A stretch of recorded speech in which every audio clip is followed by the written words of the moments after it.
देश के कई हिस्सों में बारिश का कहर शुरू हो चुका है। पहाड़ों से लेकर मैदानी इलाकों तक बरसात का असर हो रहा है।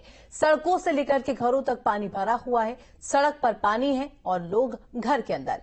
इस मूसलाधार आफत ने कई शहरों को अपनी चपेट में ले लिया है।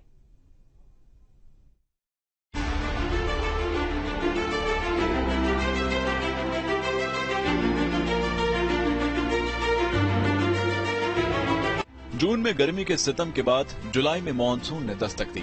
बादल बरसना शुरू हुए, खेतों में फसल लहलहाने लगी और लोगों के चेहरे खिल उठे। जिस मानसून का लोग टकटकी लगाए इंतजार कर रहे थे, अब वही मानसून लोगों को घर में कैद कर रहा है। आसमान से बरसाती प्रकोप जमीन पर हाहाकार मचा रहा है। नदी नाले उफान मार रहे हैं, सड़कों पर सैलाब आया हुआ है, पानी सड़कों पर है और लोग घरों के अंदर। ये हाल किसी एक जिले, शहर या राज्य का नहीं है। तमाम शहरों में इस मूसलाधार आफत ने सितम ढाया हुआ है। उत्तराखंड में बारिश ने कहर बरपाया हुआ है। नदी में तो बहाव जोरदार है ही, सड़कों पर आया पानी भी उतना ही रफ्तार से बह रहा है। अब इन तस्वीरों को देखिए। तेज बहाव के बीच ये युवक बाइक लेकर घुस गए और अगले ही पल जो हुआ वो आप खुद देखिए। सड़कों पर आया सैलाब अब जान लेने पर तुल गया है और इन नासमझों को क्या ही कहें, जो इतनी तेज बहाव में जान जोखिम में डालकर इसे पार करने का कर्तव्य कर रहे हैं। क्या पहाड़, क्या मैदान, हाल सब जगह एक ही है। इटावा शहर का ये हाल देखिए। गाड़ियों की रफ्तार थम चुकी है और बादल पूरी रफ्तार के साथ बरस रहे हैं। सड़कें लबालब हैं। अंडरपास में इधर से उधर जाना मुश्किल हो गया है। जिन गाड़ियों के सहारे लोग चलते हैं, अब उन गाड़ियों को लोगों के सहारे चलना पड़ रहा है। मजबूरी ऐसी है कि घर से स्कूल के लिए निकले छात्र गाड़ियों में धक्का लगा रहे हैं। अब इस स्कूल की बस को भी देख लीजिए। बस में बच्चे बैठे हैं और बस पानी में खड़ी है। अब इसे नगर निगम की लापरवाही ना कहें तो और क्या कहें। इस अंडरपास से ना तो बस निकल पा रही है और ना ही पानी, सब ठहरे हुए हैं। आसपास खड़े लोगों ने भी इस हालत को देखा और पानी में फंसी इस बस को धक्का लगाकर बाहर निकाला। स्थानीय लोगों की सुने तो उनका यही कहना है कि मानसून आता है, हल्की सी फुहार गिरती है और अंडरपास लबालब हो जाता है।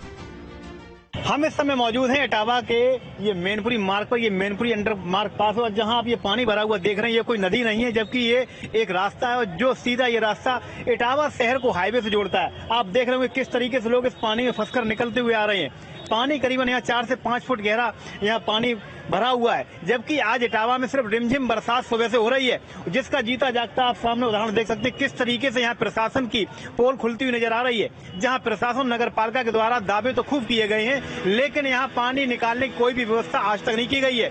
लगातार हर वर्ष जब भी बरसात का मौसम आता है तो इस रास्ते को बंद कर दिया जाता है, क्योंकि रात में अगर बरसात होती है तो कभी भी यहाँ पानी भर सकता है और गाड़ियां इसमें फंस सकती हैं। अब श्रावस्ती का हाल देख लीजिए। यहाँ बारिश के बाद राप्ती नदी ने कहर बरपाना शुरू कर दिया है।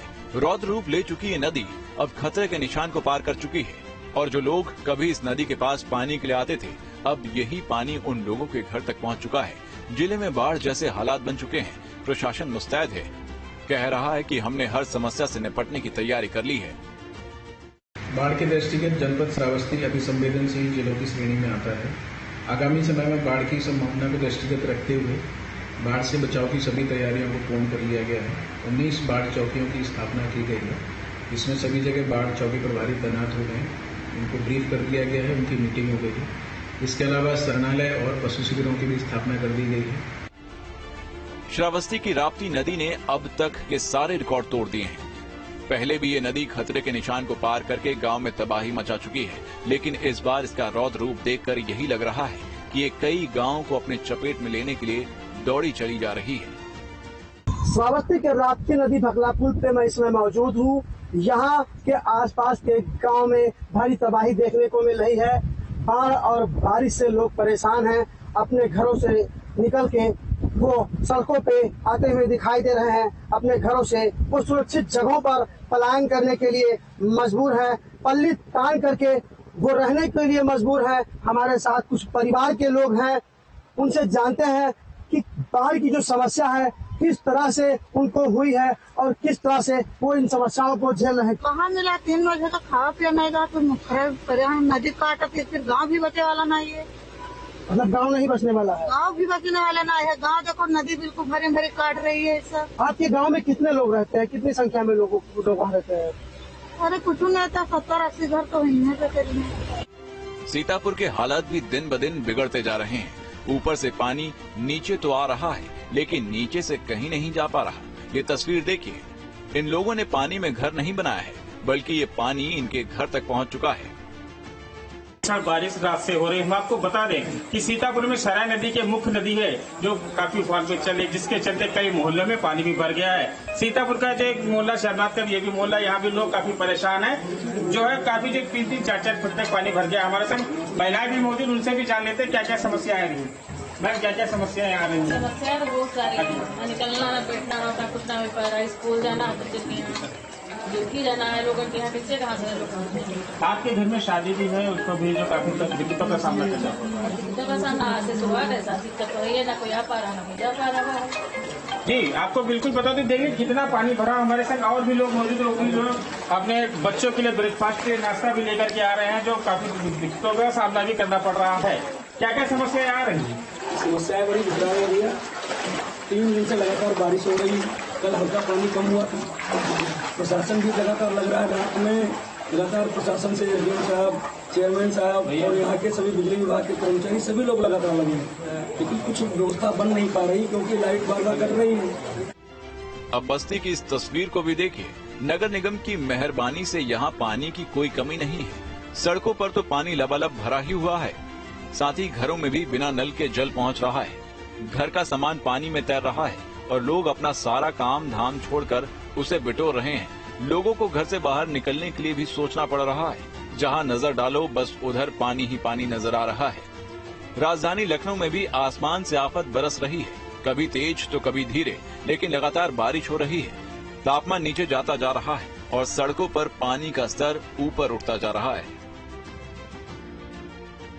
लखनऊ और आसपास के इलाके में झमाझम बारिश हो रही है। आसपास के जनपद हैं, चाहे सीतापुर की बात करें, बाराबंकी की बात करें, तमाम जगह पे जलभराव देखने को मिल रहा है। और लखनऊ की अगर हम बात करें तो कल शाम से ही रुक रुक कर बारिश हो रही है, जिसकी वजह से सड़कों पर जो ट्रैफिक है वो काफी कम दिखाई पड़ रहा है। इसके साथ ही अगर हम बात करें तो मौसम विभाग ने इस बात का अनुमान लगाया है कि आने वाले 2-3 दिनों तक इसी तरह से जो है वो बारिश होती रहेगी। आने वाले समय में अगर हम बात करें तो सबसे बड़ी मुसीबत ये दिखाई पड़ रही है कि गंडक नदी जो है उसमें नेपाल की तरफ से 3 लाख क्यूसिक पानी छोड़ दिया गया है और आने वाले समय में 2-3 दिनों में ये पानी जो है नदी के किनारे वाले जो गांव हैं, जो डूब क्षेत्र है, वहां पर लोगों को प्रभावित करेंगे, वहां पर जलभराव हो जाएगा। तस्वीरें अलीगढ़ की हैं। सड़कों पर पानी भरा है और एक युवक पानी हटाने में जुटा हुआ है। इसे भी पता है कि इसकी इस मेहनत से पानी हटने वाला नहीं है, लेकिन ये सिर्फ नगर निगम के विरोध में कर रहे हैं। नींद में सोए हुए सिस्टम को जगाने के लिए कर रहे हैं। इस आसमानी आफत से इंसान से लेकर जीव जंतु सब परेशान हैं। नदियों का जल स्तर बढ़ चुका है। पानी में रहने वाले जीव अब शहरों में घुसने लगे हैं। तस्वीरें आगरा की हैं। यहाँ नदी से निकलकर एक मगरमच्छ इलाके में घुस गया। बमुश्किल लोगों ने उसे पकड़ा और दोबारा नदी में ले जाकर छोड़ दिया। ऐसा ही कुछ बहराइच में भी हुआ, जहाँ एक लिजार्ड गांव में घुस गया। इस बड़े से जलीय जीव को देखकर लोगों में दहशत फैल गई। लोगों ने वन विभाग को इसकी सूचना दी, जिसके बाद मौके पर पहुंची वन विभाग की टीम ने इस लिजार्ड का रेस्क्यू किया। लखीमपुर में भी पिछले 24 घंटे से बादल बरस रहे हैं। जनजीवन अस्त व्यस्त है, सड़कें पानी से लबालब हैं और गाड़ियां ठहरी हुई हैं। ऊपर से टूटी फूटी सड़कें लोगों के जले पर नमक छिड़कने का काम कर रही हैं। Team news state.